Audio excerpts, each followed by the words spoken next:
नमस्कार, हिमप्रियाज फूड लॅबमध्ये तुमचं स्वागत आहे। आज आपण बनवत आहोत हलवा फिश करी। कोणी फिश करी म्हणतं, कोणी फिशचं कालवण म्हणतं, जे पण असो। चला तर आपण चालू करूया।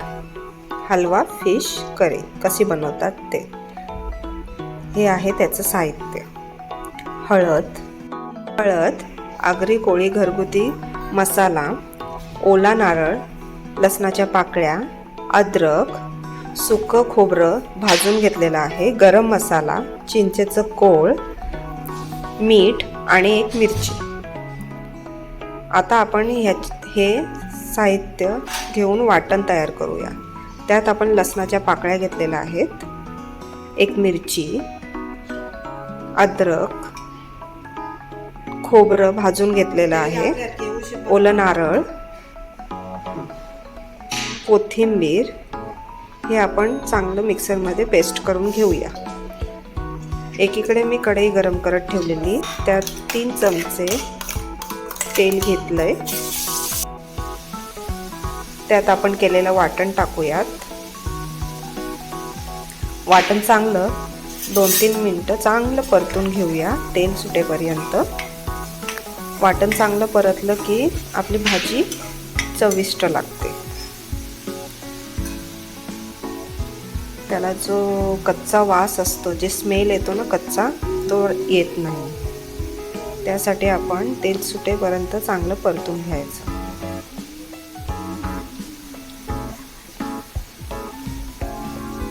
आपलं वाटण आता चांगलं परतलं गेलं आहे।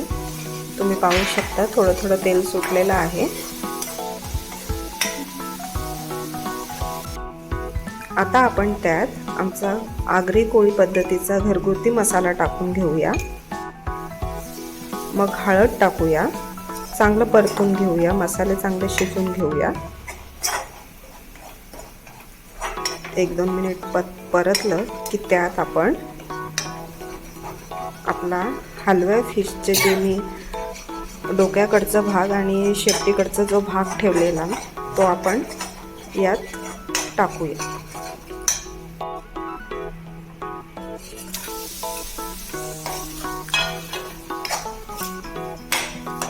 आणि चांगलं परतून घेऊया।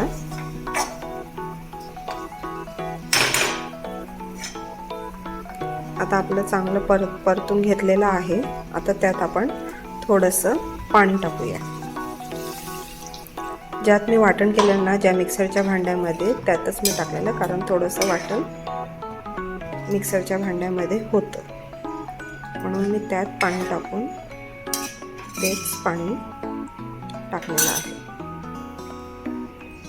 आता एक उकळी येऊ द्यायची। थोडीशी उकळी यायला लागली की आपण त्यात मीठ घालून घेऊया।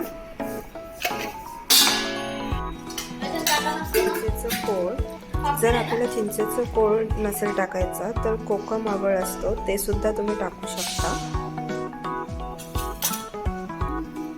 त्याच्याने आपल्या फिशला चांगली टेस्ट येते, फिश करीला। तुम्ही पाहू शकता। तर थोडा वेळ आपल्या फिश करीवर झाकण ठेवून 5 ते 10 मिनिटं आपण शिजवून घेऊया।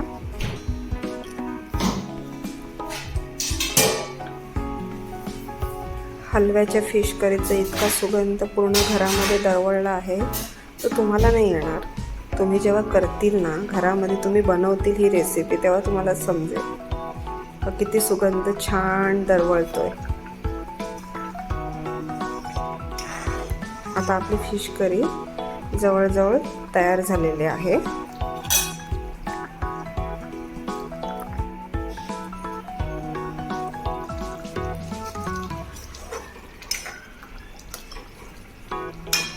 आता आपण गॅस बंद करून सर्व करायला घेऊया। जर तुम्हाला ही माझी रेसिपी आवडली असेल तर तुम्ही प्लीज लाईक करा, सबस्क्राईब करा आणि शेअर करा आणि कमेंट करायला विसरू नका हां। आणि माझी ही रेसिपी पाहिल्याबद्दल थँक्यू.